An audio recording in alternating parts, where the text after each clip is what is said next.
Elle est bientôt là, le trailer est imminent lui aussi, je suis désolé mais je pouvais pas attendre du tout avant de vous parler de la saison 2 d'Umbrella Academy. Yo les dos, on m'appelle Steven dans le milieu et aujourd'hui je me suis enclenché pour vous préparer psychologiquement à accueillir de la meilleure manière qui soit la saison 2 d'Umbrella Academy qui arrivera donc sur Netflix le 31 juillet. Dans cette vidéo on va parler casting, on va parler intrigue, on va parler théorie, mais avant ça par contre petit récap de fin de saison 1 de moins d'une minute comme d'habitude, afin que toutes les personnes qui regardent cette vidéo soient au même niveau de mémoire, parce que moi la mémoire c'est pas mon fort. Et après ça, sortez vos parapluies parce que je vous préviens, les infos vont pleuvoir. On commence de suite avec le personnage de Vanya qui, après s'être fait manipuler par le mec frustré de ne jamais pu rentrer dans l'Umbrella Academy et après l'avoir tué, même si un mot bien plus fort pourrait décrire cette scène, s'annonce en fait être le membre de la famille le plus puissant en transformant les ondes sonores en énergie et en utilisant son violent afin de concentrer son pouvoir dedans. Elle a quand même causé l'apocalypse malgré le fait que Klaus ait enfin découvert ses pouvoirs dans le dernier épisode, ce qui lui a permis d'éliminer pas mal de méchants envoyés par l'agence, en se servant entre guillemets du mec tentaculaire Ben qui aura démonté tout le monde dans cette scène que moi perso j'ai trouvé plutôt badass. Une qui ne sera plus tellement badass, c'est Allison qui s'est fait couper les cordes vocales par Vanya, qui la rend dans l'impossibilité d'utiliser ses pouvoirs mais qui ne pourra même plus dire des mots doux à Luther car rappelez-vous, ils ont en quelque sorte officialisé leur couple. Avant que le dernier morceau de lune ne tombe et détruise entièrement la Terre, numéro 5 aura tout juste le temps d'utiliser ses dons de voyageur temporel où il emporta avec lui tous les membres de sa famille, logique, mais aussi Hazel, qui, on ne va pas se le cacher, est grave attachant comme mec je trouve. Et on commence avec du lourd parce que oui, à la fin de la saison 1, on sait qui se téléporte, mais on ne sait pas où, on ne sait pas quand, et surtout, rappelez-vous, il y a une ronde dans la scène finale qui montre que en fait, ils sont dans leur corps d'enfant. On ne savait pas si c'était vraiment un clin d'œil ou si dans la saison 2, ils allaient rester bloqués dans leur corps d'enfant, un petit peu à la manière de numéro 5 qui était resté bloqué en voyageant dans le futur dans son corps d'enfant justement. Mais les photos promotionnelles que l'on a pu voir de la saison 2 partagées tout récemment montrent justement que l'on peut se rassurer et qu'on retrouvera bien nos acteurs préférés dans leur corps préféré entre guillemets finalement. Derrière ces images que vous voyez en ce moment même, il est déjà évident que les membres de la Umbrella Academy seront dans leur corps d'adulte, ça je vous l'ai dit, mais on sent aussi par rapport à certains looks que la saison 2 se passerait en partie, car on n'est jamais à l'abri de un ou plusieurs voyages spatio-temporels durant les années 60 sur Terre. Maintenant, prenons en compte le synopsis officiel de la saison 2 qui dit que toute la famille, ou presque, si on met de côté le père, la mère et le singe Pogo qui sont normalement morts dans la saison 1, même si je reste persuadé qu'ils apparaîtront sous différentes formes, sont en fait bloqués durant des années dans le passé à Dallas et en plus séparément, les laissant alors croire qu'ils sont seuls survivants. Nous apprenons aussi, toujours via ce même synopsis, que numéro 5 sera le dernier à atterrir et qui, comme toujours, fera face aux situations tendues, le laissant alors en pleine guerre nucléaire, causée entre autres à cause de leur téléportation de la saison 1, afin d'échapper, rappelez-vous, à la destruction de la Terre. Pendant ce temps, les autres membres essaieront de tirer un trait sur le passé en se réinventant une nouvelle vie, et justement, la nouvelle affiche nous donne de gros indices là-dessus, mais on y revient un peu plus tard dans la vidéo. Vous l'aurez compris, ils vont finalement finir par se réunir afin de trouver comment arrêter cette guerre nucléaire, faisant face alors à une autre apocalypse, mais cette fois provoquée par leur téléportation qui risque de tuer des millions de personnes et changer le cours de l'histoire, ainsi que, on l'imagine, modifier l'existence même de la Umbrella Academy. Parce que oui, je sais pas si vous êtes un peu familier avec les voyages spatio-temporels, mais généralement, quand tu vas dans le passé, que tu changes même un tout petit détail, ça a des répercussions x 3000 dans le présent et ça peut foutre vraiment le gros bordel. Concernant ce synopsis officiel, perso, j'attends d'avoir plus d'informations, mais pour le moment, ce que je peux vous dire, c'est que ça me paraît assez très répétitif avec la saison 1. Toute la famille qui va se regrouper pour résoudre, entre guillemets, l'apocalypse et la contrée, c'est finalement ce qu'on a eu en saison 1. Bon, après je sais qu'ils vont pas nous faire la même chose et je sais aussi qu'on n'est pas à l'abri de beaucoup de rebondissements, notamment au niveau des pouvoirs de tous les membres de l'Umbrella Academy, parce que oui, j'ai fait des petites recherches concernant les comics et je peux vous dire qu'on est loin de tout savoir concernant leur aptitude. Bon, ici on est sur de la théorie plus que sur du fait, aucun rapport officiel pour le moment nous donne des indices quant à l'évolution des pouvoirs des personnages, mais on sait que c'était déjà le cas en saison 1, notamment avec le personnage de Klaus, qui se révèle être bien plus badass quand il est sobre, ainsi que 5, vu qu'aux dernières nouvelles, il pouvait seulement se téléporter lui-même, à la différence de ce qu'on a vu en fin de saison 1. Fort à parier du coup, si on fait le rapprochement avec l'histoire des comics, qu'on aura droit à certaines révélations, par exemple autour de Diego, qui est secrètement amoureux de Vanya, mais qui peut aussi limite respirer sous l'eau dans les comics depuis l'enfance, de Klaus qui peut clairement léviter et posséder d'autres corps humains, sans parler même du père que l'on voit dans la saison 1, qui est en fait un extraterrestre. Bref, vous l'aurez compris, Umbrella Academy a encore de belles heures devant elle, étant donné que l'on est loin d'avoir exploité les pouvoirs, mais aussi et surtout la psychologie des personnages.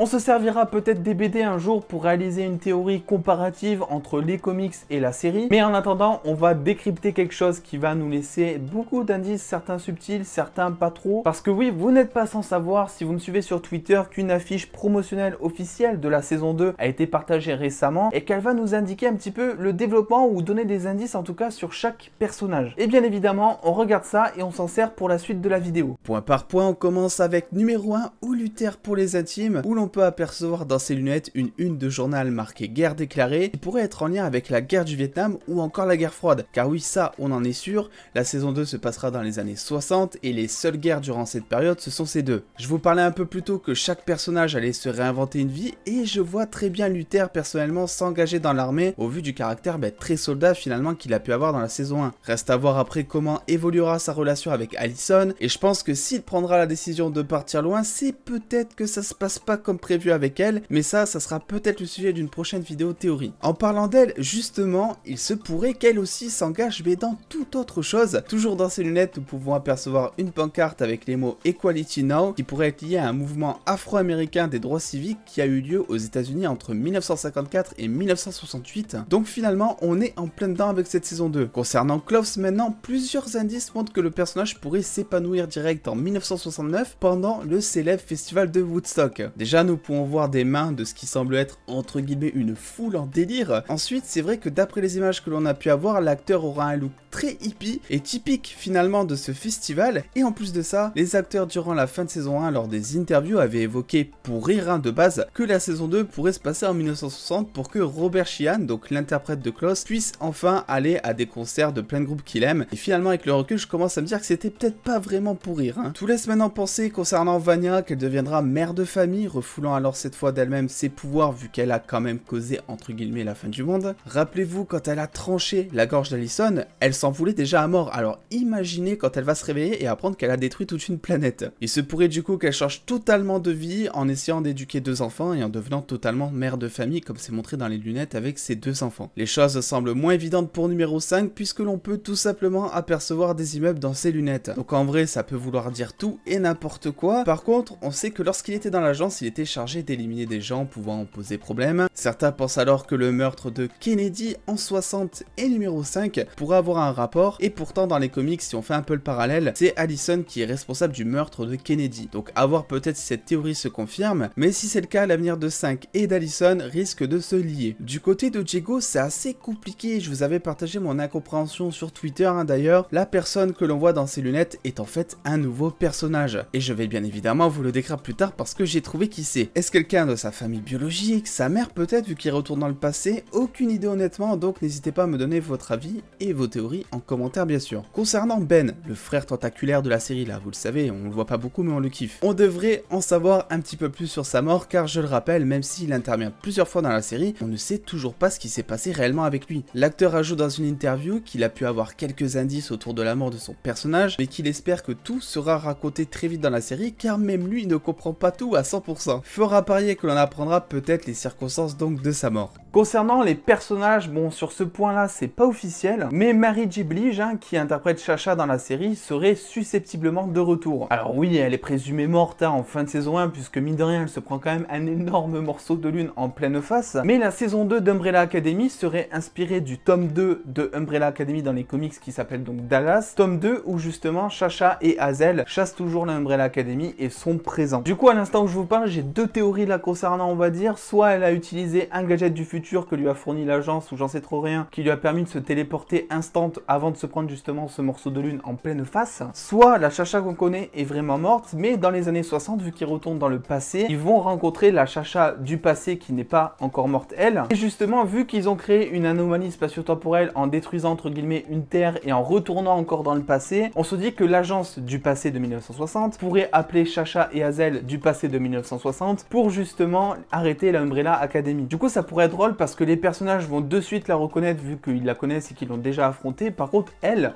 n'aura aucune idée de ce qui se trouve en face d'elle. Je vous laisse à vos théories en commentaire, bien évidemment, si vous en avez d'autres. Là, je vous en file juste 2 comme ça pour le fun, quoi. Pour la suite des personnages et de ce que l'on sait pour l'instant évidemment, 3 nouveaux personnages vont intégrer la saison 2, en commençant par Raymond, interprété par Yusuf Gatewood, que l'on aperçoit d'ailleurs dans Vampire Diaries. Liberté d'adaptation vu qu'il n'est pas du tout présent dans les comics de base, mais on note qu'il est décrit comme étant un leader né et mari dévoué. La personne dont je vous parlais tout à l'heure, rappelez-vous que l'on voit dans les lunettes de Diego, s'appelle Lila. Elle est interprétée par Ritu Aria et décrite comme un véritable caméléon, très intelligente mais aussi très tordue. Donc c'est bon, on la met complètement en binôme pendant quelques scènes avec Klaus et ça forme le duo le plus excentrique de Netflix. Assez difficile, mine de rien, quand même, de faire la part entre théories et faits qui nous ont été communiqués, mais je pense quand même que j'ai réussi à vous dégager le vrai du faux. Évidemment, je tourne cette vidéo le 2 juillet et on va susceptiblement avoir d'autres informations d'ici la sortie sur Netflix, donc le 31 juillet. Donc si vous voulez être au courant, pensez évidemment à vous abonner, à activer la cloche parce que on va réagir au trailer, on va faire la critique de la série,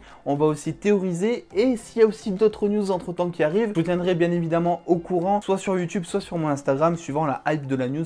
voilà, suivant si la news détruit tout en fait. Avant de vous laisser, dites-moi en commentaire le personnage que vous préférez dans la série. Personnellement, moi ça va être Klaus dans la saison 1, parce que je trouve qu'il a peut-être le développement de personnage le plus intéressant, le plus psychologique. Après, je pense qu'en saison 2, les scénaristes vont peut-être se concentrer sur Vanya, parce que elle a eu un développement de personnage sur 3 épisodes à la fin qui était monstrueux, et je pense que ça va justement être intéressant de voir un petit peu comment elle réagit à tout ça, étant donné que quand elle est en transformation en espèce de méchant, elle n'a pas vraiment conscience de ce qu'elle fait. Vous pouvez évidemment retrouver ma critique de la saison 1 sur Instagram si vous voulez la voir, et en attendant les dos, prenez soin de vous, des bisous les dos.